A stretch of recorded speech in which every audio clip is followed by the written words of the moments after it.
আজকের বড় খবর, 23,75,00,000 টাকায় কেনা হয়েও নিজের নামের প্রতি সুবিচার করতে পারল না ভেঙ্কটেশ আয়ার। আয়ারকে নিয়ে বড় মন্তব্য করলেন কেকেআরের প্রাক্তন কোচ অভিষেক নায়ার।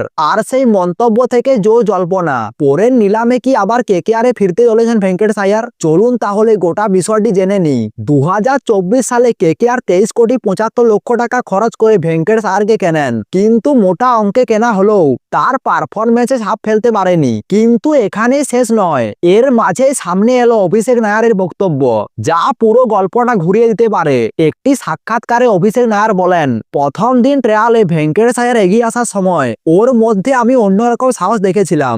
ভালো লেগেছিল, কিন্তু কাউকে খুশি করার চেষ্টা করিনি। আমি বুঝেছিলাম ওর মানসিকতা বাকিদের চেয়ে আলাদা। স্কিলের সঙ্গে মানসিকতা কতটা গুরুত্বপূর্ণ তা বোঝানোর জন্য এই মন্তব্য যথেষ্ট। কেকেআরের প্রাক্তন কোচ অভিষেক আরো একটি ঘটনা তুলে ধরেন। একটি ম্যাচ চলাকালীন শেষ ওভার বাকি, টিমের এক বোলারের হঠাৎ পেছিয়ে টান ধরে যায়। ঠিক তখনই ভেঙ্কটেশ আয়ার বাউন্ডারি লাইন থেকে চিৎকার করে বলেন, আমি শেষ ওভারটা করব। তিনি বল করেন।